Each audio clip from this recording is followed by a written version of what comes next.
انا به دې هیله چې ټول به روغ او جوړ اوسئ. د ژمنې اکاډمیک سنټر یوټیوب چینل ته ښه راغلاست.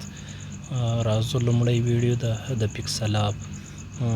د پکسل زده کړه ده، مثلا دې کې هر ډول معلومات د پکسل دي چې مکمل یې تشریح کوو انشاءالله. نو موږ سره پاسې زموږ پوسټونه تر نورو شیر کړئ.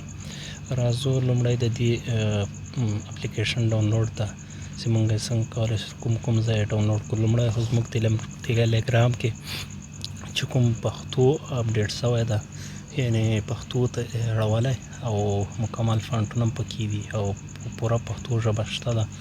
نو راځو لومړی موږ ټیلیګرام نه تاسو ښکته کولی شئ. دلته به راسئ زموږ چینل ته، چې دې چینل لینک به زه ویډیو په ډسکرپشن کې واچوم. نو دغه زموږ چینل ده، دغه فونټونه دي پکې مکمل د دې باره کې، خو په هغې بیا وروسته خبره کوو. راځو د دې اپلیکیشن ډاونلوډ کولو ته. دا اپلیکیشن ده، دا به تاسو ښکته کوئ. یو طریقه خو دی، کله ښکته سو بیا دغه 3 ټکي ووهئ دا، نو دا بیا فولډرو ته ډایرکټ ځي، که بل ځای کې پیدا نه سو. دا سی وګوره، دغه سی به ووهئ او تاسو به خپل فولډرو ته په اسانۍ سره ولېږئ. ډاونلوډ به یې له دې طریقې کوئ. نو راځو بله طریقه یوه خو دا اصل، بل که پلی سټور تاسو سره وي، خو پلی سټور کې بیا دا ده چې دا پښتو هغه پکې نشته، فونټونه شته ده خو فارسي دي، پښتو صحیح دي نه عربي دي، نو هغه کار صحیح نه کوي، لیکنې صحیح نه راوړي. خو بیا هم د هغې لپاره مونږ طریقې درته ښیو. زموږ سره نور ویډیوګانې هم تعقیب کړئ، انشاءالله مکمل معلومات درکوو. رابطې دلته به پکسل ورکړئ.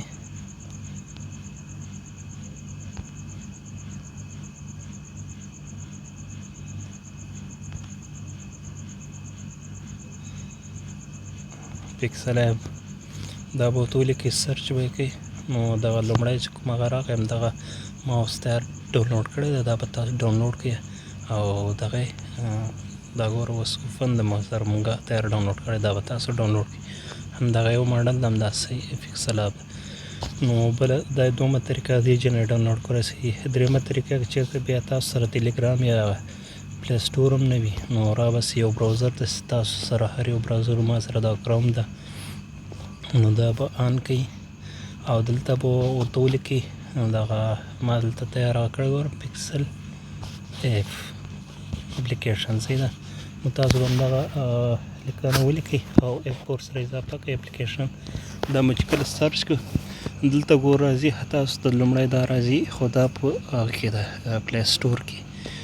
که دلته چېرته ډاونلوډ سو ډایرکټ هم صحیح ده، او که ډاونلوډ نه سو بیا به راسئ لاندې دیو کې به یې وګورئ، مثلا د دې سایټ نه به هم کې باسلی شئ، دې نه او د پکسل د خپل سایټ نه هم کې باسلی شئ، دا هم صحیح ده. خو بیا هم که چېرې تاسو سره دیو کې هم کار نه کوو، نو راباسئ دلته لاندې ګوره دا دې ته به راسئ او دا مو چې کله اوکې کړئ، دلته ګوره راځي، یا تاسو سره دلته ټولې ورژن ایښي، زوړ ورژن کوم ده، او دا به لیکته نور هم ډاونلوډ هغه کوئ. دلته ګوره ښه آل ورژن یې لیکلی، دا آل ورژن به تاسو اوکې کړئ. دا مو چې کله اوکې کړه، دلته به د دې ټولې ورژنې راشي، مثلا 2022 کې اپډیټ شوی دی، 22 او 30، خو دا هر یو بیا ستاسو موبایل کې راته همغه تاسو ډاونلوډ کړئ ورژن او کار وکړي. مثلا دا مو اوکې کړه، دلته به راسئ لاندې دا ګوره دلته ډاونلوډ، دا به ووایئ او دا مو چې کله ووایئ بیا به یو ځل دلته ډاونلوډ انیوای راځي، صحیح ده، او بیا به ډاونلوډ کړئ. بس دا ستاسو اپلیکیشن د موبایل چې کوم فولډر د ډاونلوډ ده هغه ته ځي او داسې کله کې ورته تاسو به انسټال کړئ او کار به ترې نه والي. نو دا د پکسل اپ کوم اپلیکیشن تاسو راډاونلوډوئ په دریو طریقو، یو براوزر ده، بل پلی سټور ده، بل زموږ چینل څخه ټلګرام چینل څخه. نو هغه زموږ چې کوم ده هغه بیا پښتو دغه کې لیکبڼې چې دي مکمل د پښتو، عربي، فارسي او بیخي زیات انګلیسي دغه مکمل یې پکې ځای په ځای کړي دي او پښتو ته هم ژبې اوړي. نو هغه ډېر سم پکسل اپ د دې پښتو لیکنو لپاره، خو دا بل دا نورم صحیح کار کوي انشاءالله. نو هغې کې چې کومې لیکبڼې اضافه کېږي هغه انشاءالله موږ بیا طریقه ته ښه په راتلونکو نورو ویډیوګانو کې. تر بیا د الله په امان.